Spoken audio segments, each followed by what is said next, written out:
Hi, I'm Linda Levin with ElderSource. And hi, I'm Justine Conley with AARP North Florida. Welcome to Let's Do Lunch, a 30-minute program hosted by ElderSource and AARP Florida. Each month, Let's Do Lunch will provide a serving of information on topics that are important to you. ElderSource, the Area Agency on Aging and the Aging and Disability Resource Center for Northeast Florida, has teamed up with AARP to bring you this program. Both of our organizations want you to live your best lives and make good, healthy decisions as you continue to age in your homes and in your community. This year marks a very important time in the lives of older adults. Every 10 years, the federal government counts every person living in the United States.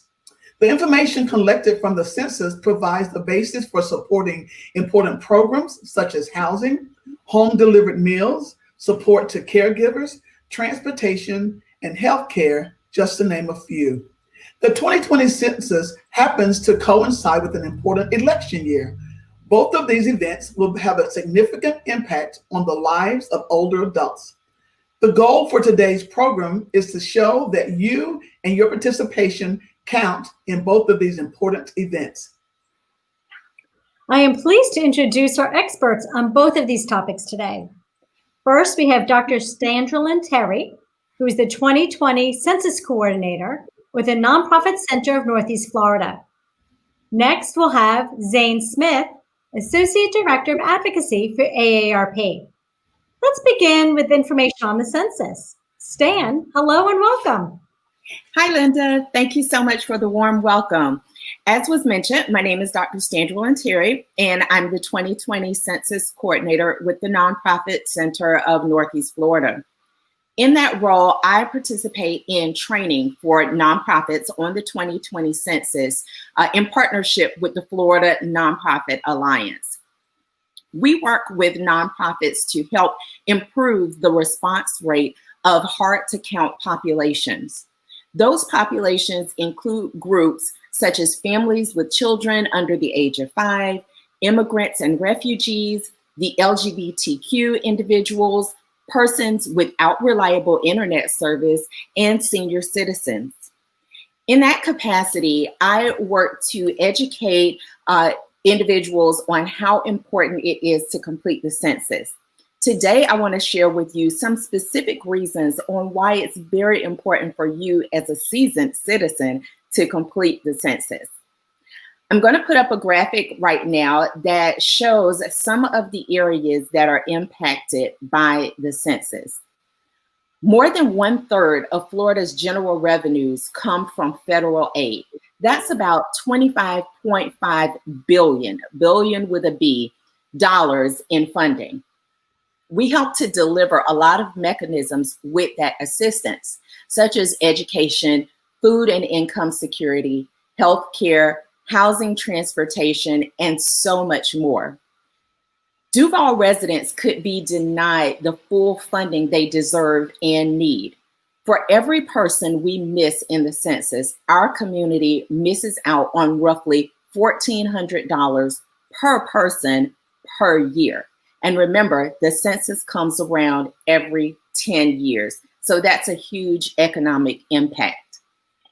On the next slide, you'll see a graphic that shows the older and growing percentages among people who are 65 and older, changing from 2010 to 2019.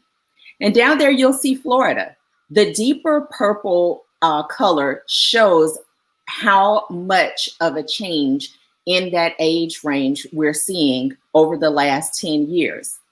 The First Coast is a growing geographic region, and people routinely experience wait lists for services that range from child care to Head Start to senior care. Recently, in talking with, thank you very much for that graphic. Recently, in talking with some organizations who provide the senior serving communities, we asked over a number of diverse fields, such as education, healthcare, hospice, elder abuse, food services, When asked to raise their hand and ask if they have a waiting list, they all raise their hands. The decennial census is used to gauge the need and set the funding levels for these important programs. So your response to the census is very, very important. If you care about us getting our fair share of funding, if you care about fair congressional representation, if you believe that our communities need resources like better roads, housing, and schools, and if you believe that data and not politics should influence how we allocate these things, then it's important for you to complete the census. So operations are going on right now. The census is being taken very largely online this year. And you can access that. You should have by now received a mailing for your household to complete the 2020 census. If you have not completed it, assistance is available through census.gov, or contacting any of the nonprofit organizations that you receive services from, ElderSource and AARP being two of those resources. We hope that you definitely respond to the census and that it helps in making a better tomorrow for all of the services that we require today. Thank you, Stan, so much for this great information. We're now going to turn to our next speaker, Zane Smith, before we open up for Q&A. Zane, welcome. It's been quite a year so far, and now we are adding into the mix another historical event, the 2020 election. Not only will we be going to the polls to elect our next president, but there are many local and statewide elections to consider also. Welcome, Zane. Thank you, Justine, and it's great to be here today. And I want to start off by saying AARP is a nonpartisan, nonprofit, member-driven organization that does not endorse or oppose any candidate, does not operate a PAC or pay money to parties, candidates, or any other political venture. For over 25 years, AARP has conducted voter engagement outreach across the nation and here in Florida. We really want to raise awareness for not only our members, but everyone about the issues that the 50-plus voters designate as their top concerns every election cycle. And of course, this year is no different. I'm happy to announce and let everyone know AARP Florida officially launched its voter engagement campaign Monday. We have a lot of great resources available for you online. And we have a national platform that we're working with all 50 of our state offices, including our Washington, D.C. office. Our primary focus right now is we want to protect Americans 50 plus. We want to make sure that the political candidates and current elected officials are really delving into and looking at how do we ensure that voters can safely go to the polls and that they're talking about the issues that matter most. Next, our platform, we want to protect the health and financial security of everyone in America, especially those 50 plus. There's no denying that COVID-19 has impacted everyone in some way, whether it be through their health, whether it be through their financial security, through their retirement savings.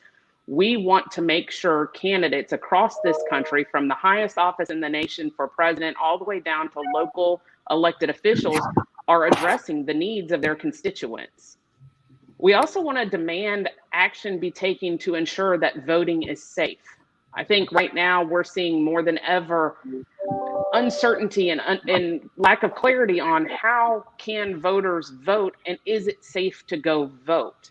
I think Florida has been a leader. We've seen a tried and true legislative body and governors that have really sought to ensure that we have a safe voting system here in Florida, whether it is through vote by mail or whether you go to the polls. But we want, as AARP, and to encourage everyone, to demand that our elected officials are taking this seriously and ensuring voter safety is a top priority in this election cycle.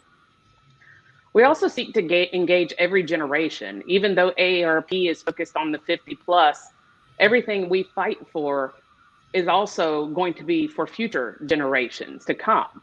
We all aspire to retire one day. We all aspire to grow old and in age and see our children, our grandchildren have the same opportunities, if not more opportunities than we see today. So that's something AARP continues in our voter engagement to fight for, to make sure that Social Security cuts are prevented, that Medicare, a system that we all pay into, will be around for future generations, that the high cost of prescription drugs is addressed not just here in Florida, but at the federal level to make them more affordable for everyone. And finally, voting safe. That is the key. And it's up to every voter to decide what's the best method for them. Voting safe could mean voting from your home via mail-in ballot, or it could mean going to the polls early, or it could even mean going to the polls on Election Day on November 3rd.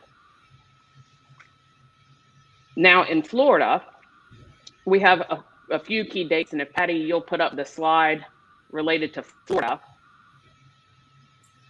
There's a few key things and important deadlines I think we all should be aware of. Of course, voter registration is key. If you're not registered to vote, you don't get to vote. And it's important that you know your voter registration status and know the deadlines.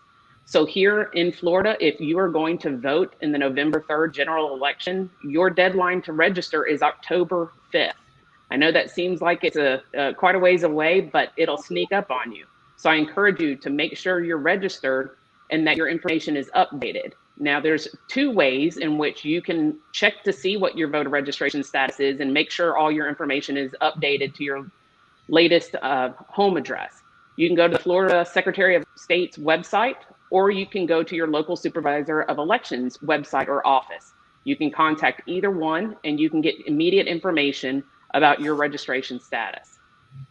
Now in Florida, vote by mail has been a very popular method of voting historically, not just this year, but as we know with COVID-19 and uncertainty, a lot of people are now opting to vote by mail for the first time. So there's some very important information if you're interested in vote by mail, or if you've always voted by mail, that you need to make sure you're aware of.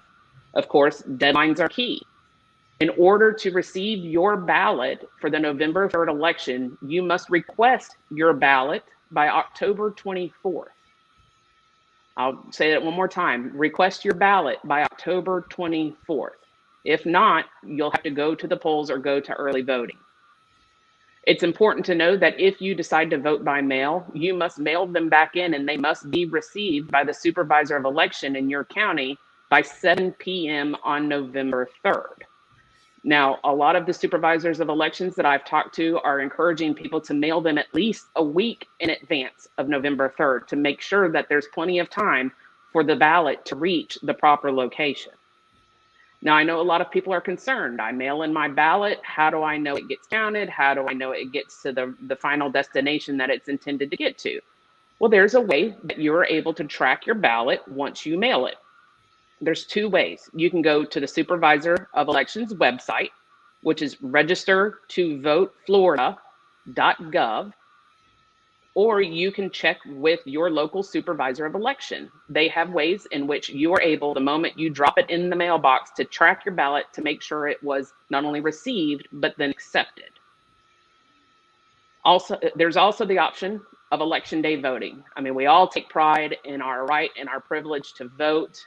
There's a good feeling that you have when you go to the ballot box and then go to the polls on the election day, but there's a few important reminders, of course, for election day. The polls are open 7 to 7 a.m., 7 p.m. Make sure you know your polling location. This is important. Ever since COVID-19 has hit, certain polling locations are going to be closed now. You should have received information if you are a registered voter, if your polling place has moved or has opened in a different location. I encourage everyone to go ahead and check. You can call your supervisor of election, or you can go to the Florida Secretary of State's website, the registertovoteflorida.gov website, to make sure your polling place is still the spot you're expecting to go to. And don't forget, you got to have a photo ID. If you show up on election day without your ID, you're not going to be able to vote. So make sure and bring it with you. Now, there's all forms of IDs that you can have when you go. So just make sure you have a driver's license, a photo identification card, a passport, and there's a few other forms of identification that are accepted here in Florida. Now, obviously, voter safety is key on election day when going to the polls. And Florida has done a fantastic job of preparing for election day, and this includes the early voting days as well. Supervisors of election from all 67 counties have protocols in place for social distancing, hand sanitizers, wiping down all of the polling booths, anything that the public will be touching. The polling workers will be wearing masks. They will be wearing gloves. It's encouraged that if you're going to go vote in person, that you also adhere to any county or local rules related to wearing masks. But our supervisors of election are really focused on making sure you can vote safely in person on November 3rd. And finally, there's a few key races I would like to highlight here in Florida. We've got some big ones. Clearly, the presidential election is on the top of the ballot. We have all 27 members of Congress up for re-election here in Florida. So anywhere you live in the state of Florida, your member of Congress is up for re-election. We also have all 120 Florida State House of Representative spots open. So your local elected officials that represent you in Tallahassee are all up for re-election. And finally, we have half of our Florida state senators up for election. So up in Duval, Jacksonville area, you've got some senators that are having to vie for your vote. And then, of course, there's a whole host of local elections, from state attorneys to mayoral to county commission. So know who is up for election before you go. That way you can make the most informed decision. And of course, AARP is working hard to make sure you have information at your fingertips and are linked to all the important information on election day. Thank you. Thank you, Stan and Zane. You've done a great job in a very short time to show us how, as few as these two major events this year play a significant role in the lives of older adults. Let's take some time to hear from you. I know you've got a few questions. Linda, what is your first question for Stan? Yes, the first question today for Stan is, my grandchildren live with me. Should I count them or should their parents? That's a great question. All children, including babies, should be counted at their usual residence, even if their parent doesn't live and sleep at the same address. The usual residence is where the child lives and sleeps most of the time. If you're not sure, count them at the address or the place where the child was staying on April 1st of 2020. Thank you. Welcome. Wonderful. Thank you. So you want to do a second question? Sure. Okay. Linda, you have a second question?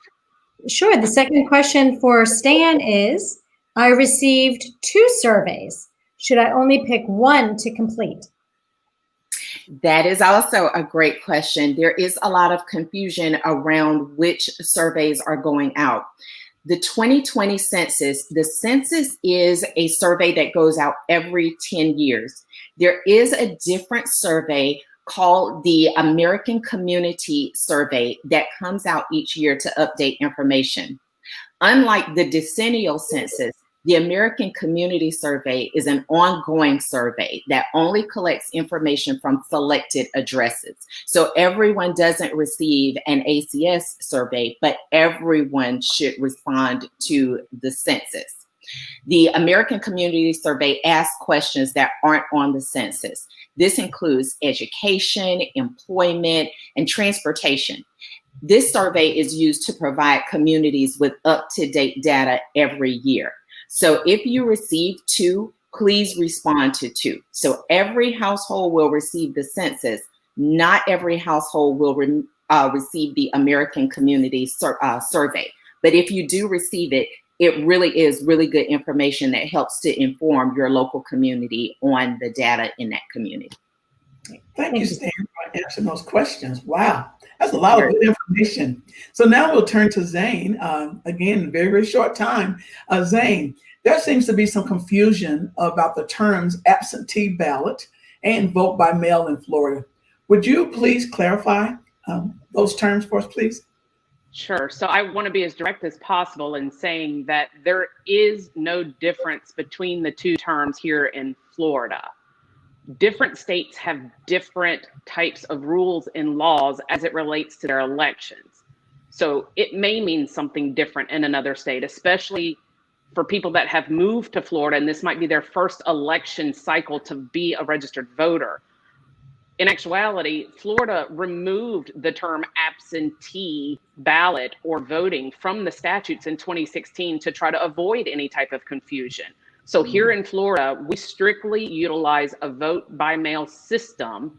And in every other situation, this is a secure, we have to verify, you have to request your ballot, you have to sign the ballot, you have to mail it back in, and it has to match what they have on record. I actually have my mail-in ballot right here. So it's a simple, you fill it out, you drop it in the mail, you track it, your vote has then been counted. But there is no difference between absentee and vote by mail here in Florida. That's a great clarification. Thank you, Zane. That's why you are who you are and what you do on behalf of AARP. I have a second question, if we might. Going to the polls and mail-in voting is a very hot topic right now. What other kind of trends are you seeing trending in AARP or around the country, or Florida even? Sure. So, we did a poll about 2 weeks ago to really tap into what are voters thinking about this election. How do they feel about our various options for voting? Because to be honest, Florida is one of the best states when it comes to making sure voters are able to cast their vote. I came from a different state where it wasn't so simple to vote by mail or to go to early voting. So Florida is blessed when it comes to our options. And I think Florida voters, based on our polling results, feel the same way. The trend is that a lot of people are going toward vote by mail. I think it's out of an abundance of caution. Obviously, it's a very personal decision that a voter makes, whether they feel comfortable going to the polls and possibly exposing themselves, or if they feel like there's no need to have to go to the polls. They just prefer to vote by mail. Historically, here in Florida, though, vote by mail has been the preferred method of voting. We saw in 2018, ironically, that there was a 3-to-1 margin of Republican voters compared to Democratic voters using vote by mail. But in our latest polling a few weeks ago, we actually are seeing the reversal of that, where it's more Democratic voters requesting mail-in ballots than Republicans. So as in all things elections, all things politics, you never know what's going to happen. But all I can say is vote. Be a voice, be a part of the process. I often say you have no reason to complain if you didn't make your vote known. So vote. Well, thank you both so much. It's definitely important for everyone to be counted, whether it's in the census or in their voting. So we so appreciate your time today. We've covered a lot of ground, but there is always more to learn. So here are some other great resources for you as listeners to digest. You can go to census.gov to learn more about the census and what you can do. And another resource is aarp.org/election 2020 to learn more about the issues and voter engagement and what you need to do to vote safely this year. So again, you count, you matter, and we need you to, again, participate in both the census and the elections. And we hope that this was helpful to you. Thank you so much for joining us today for Let's Do Lunch. We hope you've learned a lot of great information. And so we hope to see you next month, September 10th at 12:30 for Let's Do Lunch.